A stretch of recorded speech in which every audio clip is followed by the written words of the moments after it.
बच्चों ये है आपका लेक्चर 207 और हम कर रहे हैं आपके हिस्ट्री में एक नया chapter start, chapter 9, the making of regional cultures.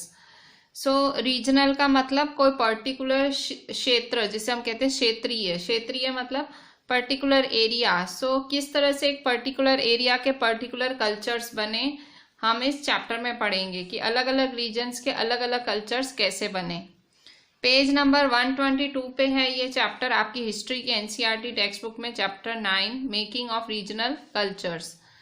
So सबसे कॉमन वे है, अगर आप किसी भी लोगों को डिस्क्राइब करते हो, कोई भी लोगों को डिस्क्राइब करते हो, सबसे कॉमन तरीका है आप उनको उनकी लैंग्वेज से पहचानते हो। वो लैंग्वेज बोलते हैं, आप उनसे पहचानते हो कि वो कहाँ से आए हैं।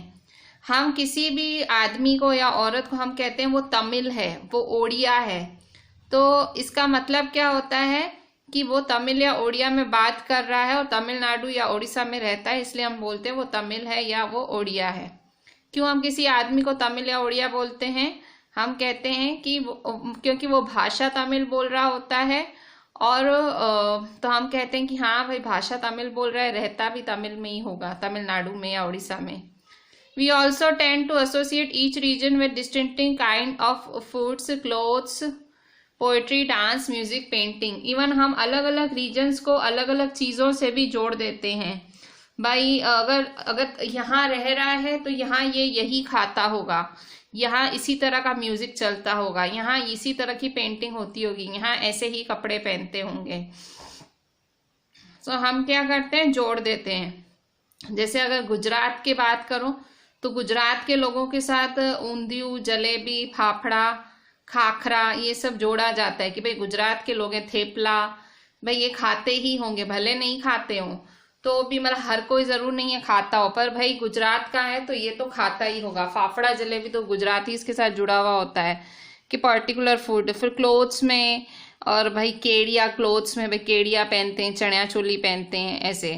फिर पोएट्री, डांस, ठीक है, पोएट्री भाई, और फिर डांस में गरबा करते हैं। सो इस तरह से मतलब पर्टिकुलर रीजन के साथ पर्टिकुलर चीजें जोड़ दी जाती हैं।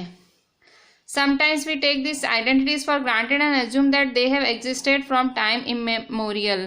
सो कई बार ये जो चीजें हैं हम फॉर ग्रांटेड ले लेते हैं, मतलब हम एक्सेप्ट कर ही लेते हैं और मान लेते हैं कि ये तो भाई सदियों से चला आ रहा है, भाई ये चीज तो होती ही आ रही है, ऐसे नहीं आज नहीं चालू, ये होती ही आ रही है। However the frontiers separating regions have evolved over time. पर ये जो सारी चीज़ें हैं, जो चीज़ें सेपरेट करती हैं रीजन्स को, ये धीरे धीरे डेवलप हुई हैं, अचानक से डेवलप नहीं हो गई हैं, धीरे धीरे हुई हैं। Also what we understand as regional cultures today are often the product of complex process of intermixing of local tradition with ideas from other parts of subcontinent. आज जिसको आप रीजनल कल्चर बोल रहे हो, आज आप जिसको रीजनल कल्चर बोल रहे हो, वो एक्चुअली जो है इंटरमिक्सिंग है, ये मिल के बना है। किसके साथ? लोकल ट्रेडिशंस, जो हमारे ट्रेडिशंस होती हैं, और लोकल ट्रेडिशंस हमारी, और बाकी जो हिस्से हैं, बाकी जो कॉन्टिनेंट्स हैं, बाकी जो पार्ट्स हैं हमारी कंट्री के, उसके अलग अलग रीजन से मिलके बने हुए हैं हमारे रीजनल कल्चर्स। सो कैसे बने हैं? Regional cultures today are often the product of complex processes of intermixing of local traditions with ideas from other parts of the subcontinent. ठीक है, so as we will see, so जैसे आप देखोगे, some traditions appear specific to some regions, others seem to be similar across regions, and yet others derive from older practices in a particular area but take a new form in other regions. so जैसे आप देखोगे जो कुछ traditions हैं वो some traditions appear specific to some regions, मतलब कुछ traditions कुछ रीजन्स में ही फॉलो की जाती हैं। Others seem to be similar across region, और बाकी होती हैं एक जैसी दिखती हैं। Yet others derive from older practices in a particular, या तो कहीं पे उनकी जो ओल्डर प्रैक्टिसेस फॉलो करी जाती हैं, जो उनके जो पुराने रीति रिवाज हैं उनको फॉलो किया जाता है, पर एक नए तरीके से। सो ट्रेडिशंस मतलब जो हमारे ट्रेडिशंस हैं, जो हमारे तौर तरीके हैं, कैसे फॉलो किए जाते हैं? कहीं पे स्पेसिफिकली कहीं पे दूसरी जगह से लाए जाते हैं, कहीं पे पुरानी जो सभ्यता है उससे डेवलप किए जाते हैं और एक नया फॉर्म ले लेते हैं आगे चलते चलते। फिर नेक्स्ट है पेज 122 पे ही, the Cheras and the development of Malayalam. अभी हमने ये जो बात समझी इसको हम एक एग्जाम्पल से समझेंगे। किनके एग्जाम्पल से? The Cheras and the development of Malayalam. इनके एग्जाम्पल से हम समझेंगे कि रीजनल कल्चर्स की मेकिंग क्या होती है। So Cheras and the development of Malayalam. So आप लैंग्वेज और रीजन के बीच का रिलेशन पढ़ेंगे इस एग्जाम्पल से। जो चेरा किंगडम है, ये जो चेरा किंगडम है, चेरा साम्राज्य है ऑफ महोदयपुरम। महोदयपुरम का जो ये चेरा साम्राज्य है वो 9th सेंचुरी में स्टैब्लिश हुआ था in the south western part of the peninsula, part of present day Kerala. So Chera kingdom of Mahodayapuram कब स्टैब्लिश हुआ था? 9th सेंचुरी में, जो कि south western part of peninsula का भाग है जो कि केरला है आज। ठीक है, सो केरला का ये चेरा किंगडम है। The Chera kingdom of Mahodayapuram was established in the 9th century in southwestern part of peninsula, part of present day Kerala. It is likely that Malayalam was spoken in this area. The rulers introduced Malayalam language and the script in their inscriptions. So इस area में मलयालम बोली जाती थी चेरा kingdom में। ठीक है, चेरा kingdom कहाँ आया? महोदयपुरम में आया। सो महोदयपुरम के चेरा किंगडम में मलयालम लैंग्वेज बोली जाती थी और ये आज केरला में मतलब माना जाता है, ये केरला का हिस्सा है। चेरा किंगडम केरला में आता है। सो रूलर्स जो थे उन्होंने मलयालम लैंग्वेज इंट्रोड्यूस की हर चीज़ में। इन्होंने इंस्क्रिप्शंस हर जगह मलयालम लैंग्वेज का यूज़ कराया। In fact, this is one of the earliest example of the use of regional language in official records in subcontinent. So ये सबसे शुरू के एग्जाम्पल्स में से एक है जहाँ पे एक रीजनल लैंग्वेज जैसे कि वहाँ मलयालम का यूज़ किया गया ऑफिशियल रिकॉर्ड्स मेंटेन करने के लिए। ठीक है, सो सबसे पहला एग्जाम्पल किसका है? रीजन और लैंग्वेज का, मलयालम लैंग्वेज। और कौन सी रीजन है? चेरा। ठीक है, चेरा kingdom of महोदयपुरम। Page number 123. At the same time, the Cheras also drew upon Sanskrit traditions. और इसी समय जो चेरास पीपल थे, जो चेरास किंगडम था, उनको संस्कृत ट्रेडिशंस ने भी अपनी तरफ आकर्षित किया।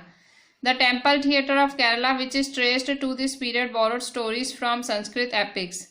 यहाँ केरला का जो टेम्पल थिएटर था वो borrowed stories from Sanskrit epics. So stories, वो टेम्पल्स में स्टोरीज कहाँ से लाई जाती थी?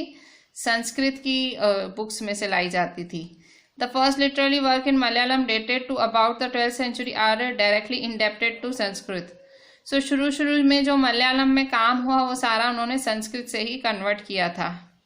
Interestingly enough, a 14th century text Leela Tilakam dealing with grammar and poetics was composed in Mani Pravalam, literally diamonds and corals, referring to the two languages Sanskrit and regional language.